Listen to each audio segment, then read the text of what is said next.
প্ৰাণৰ শিল্পী জুবিন গাৰ্গৰ কথা ক'বই নালাগে, আপোনালোকে জানে, কাজলীয়ে ভালদৰে জানিব। ছিংগাৰ বিপিন দাই মোৰ বিষয়ে কি কৈছে এইবোৰ কথাবোৰ জানিবৰ কাৰণে ইয়াৰ লাষ্টলৈকে মোৰ লগত জড়িত হৈ থাকক।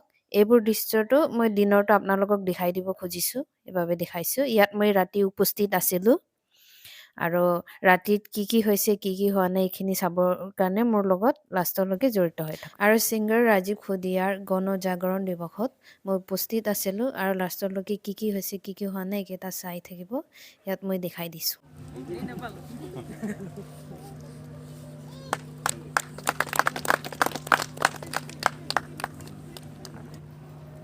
জুবিন গাৰ্গৰ তুলনা দি কাজলী বাইদেউ আমাৰ মাজত উপস্থিত হৈছে। ফুলাম গামোচাৰে মৰম যাচিব বিচাৰিছোঁ। তেখেতে মৰম যাচিব পাপৰি মোহন বাইদেউ।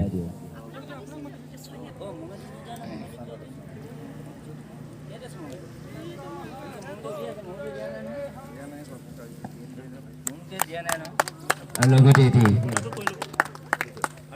আমাৰ মমেন্টৰ অতিথিকামী ভুল সময়ত আমি ৰৈ দিছোঁ, ক্ষমা বিচাৰিছোঁ আটাইকে।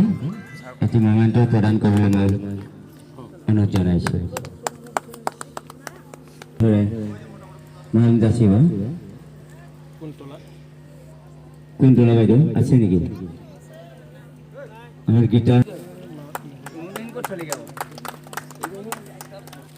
মাল্যাৰ্পণ কৰিবৰ বাবে আমাৰ অসমৰ জনপ্ৰিয় কণ্ঠশিল্পী বিপিন চৌধুৰীদেৱক অনুৰোধ জনাইছোঁ।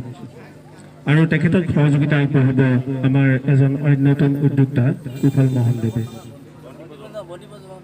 বন্তি প্ৰজ্বলন কৰিবৰ বাবে অনুৰোধ জনাইছোঁ। সেয়াই বিপিন দা আগবাঢ়ি আহিছে সুধাকণ্ঠ ভূপেন হাজৰিকাক শ্ৰদ্ধাঞ্জলি জনাবলৈ।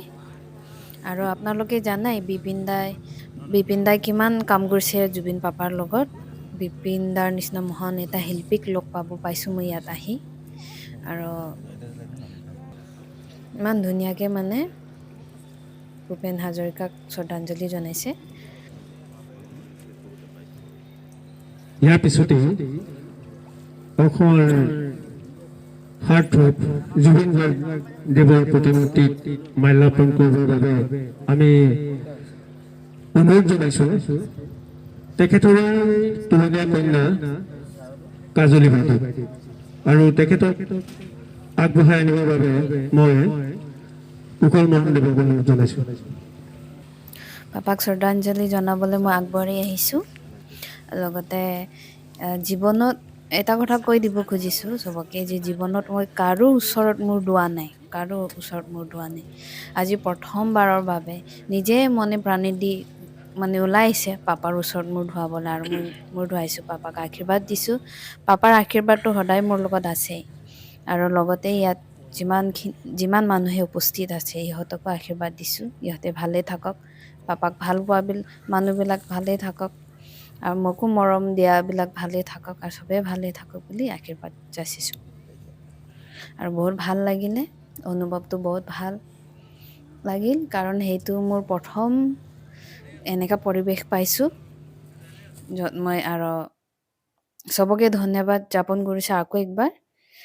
এইবিলাক যোনে সেইখিনি পৰিস্থিতিত মানে এটা সংগঠন হিচাপে মোক মাতিলে দলবিলাকে, ইহঁতক মই ধন্যবাদ জ্ঞাপন কৰিছোঁ। ইহঁতৰ বাবেই মই ইমান সুন্দৰকৈ গৈ তাত টাইম স্পেণ্ড কৰিব পাৰিছোঁ আৰু চবকে লগ পাব পাৰিলোঁ, আৰু পুৰণা আকৌ একবাৰ পাপাৰ লগত সময় বিতাব পাৰিলোঁ।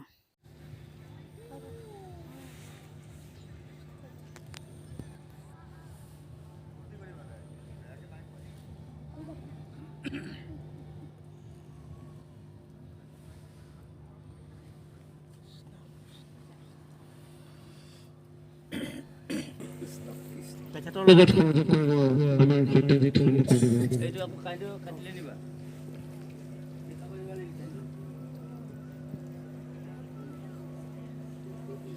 দেৱৰ প্ৰথম মৃত্যুবাৰ্ষিকী গণজাগৰণ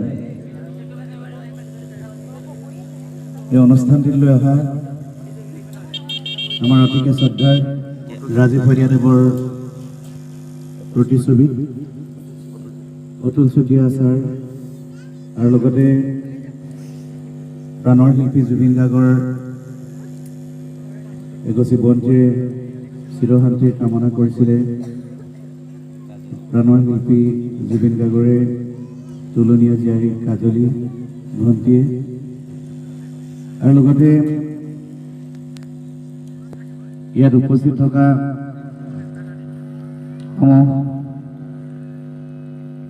বিহুবলীয়া ৰাইজ তথা এই অনুষ্ঠানটিত উপস্থিত থকা ৰাইজ, প্ৰথমে এই অভাজনৰ তৰফৰ পৰা আপোনালোক সকলোলৈ চেনে শ্ৰদ্ধা জনাইছোঁ, ভক্তি ভৰা সেৱা জনাইছোঁ, লগতে ভোগালী বিহুৰ ওলগ জনাইছোঁ।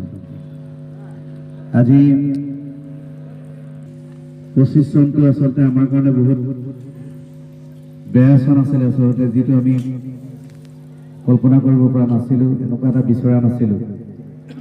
এই অভিভক্ত 2025 আমি কেতিয়া যায় লাগি আছিল আচলতে। এতিয়া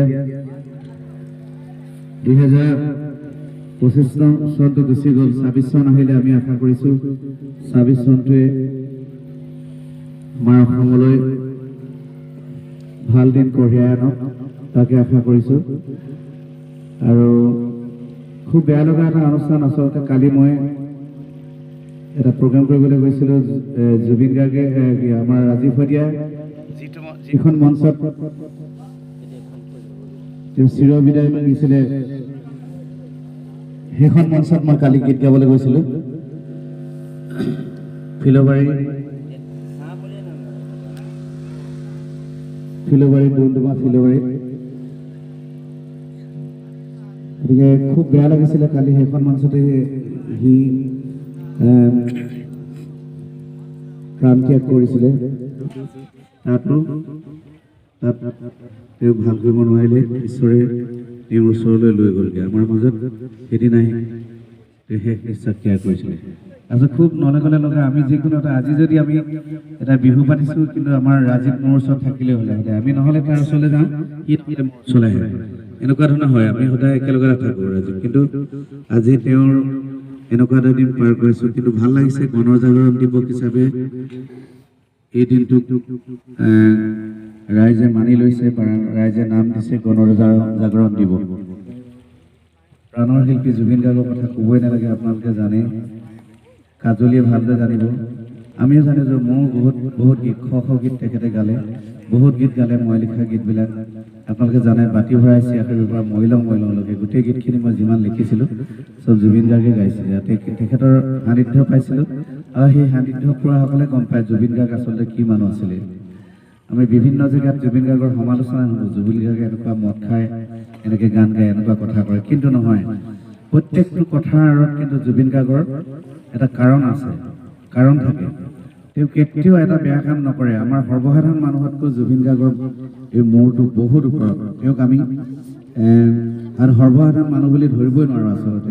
আমি তেতিয়াই গম পাইছিলোঁ এজন যে সৰ্বসাধাৰণ মানুহ নহয়, সৰ্বশ্ৰেষ্ঠ বিশ্বত এজন মানুহক ইয়াতে প্ৰতিচ্ছবি আঁৰি থোৱা আছে, যিজন আমি ভগৱান বুলি মানো। মই যদি আটাইতকৈ বেছি ভগৱান বুলি, গানৰ ভগৱান বুলি এজন মানুহক শ্ৰদ্ধা কৰোঁ, ভাল পাওঁ, আন্তৰিকতাৰে ভাল পাওঁ, বহুত ইয়াৰ মাজত ৰাখি থৈছে, সেইজনে হ'ল ভূপেন হাজৰিকা। কেতিয়াও আমি পাহৰি যাব নোৱাৰোঁ। আৰু আমাৰ প্ৰাণৰ আৰু দুগৰাকী শিল্পী মাল্যৰ্পণৰ কাৰ্যসূচী থাকি গৈছে, ৰৈ গৈছে। তেখেতসকলকো আমি মাল্যৰ্পণ কৰিব বিচাৰিছোঁ। আমাৰ ভৱেন ছাৰ, দাস ছাৰ,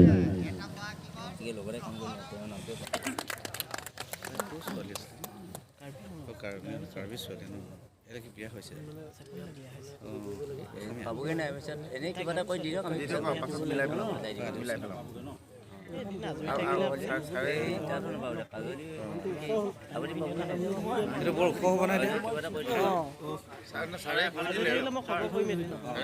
এনে ধৰি দিয়ক, স্বামী চেমুৱেল জজ, তেখেতক আমি আমাৰ এই সমাজতে ৰাজহুৱাভাৱে চিনাকি কৰি দিব বিচাৰিছোঁ। চেমুৱেল জজ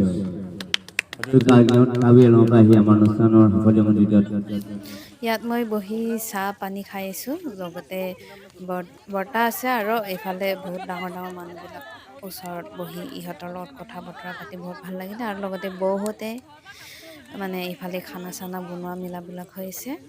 সঁচাকৈ বহুত ঠাণ্ডা লাগিছে, কিন্তু জুইৰ ওচৰত থাকি বহুত ভালো লাগিলে।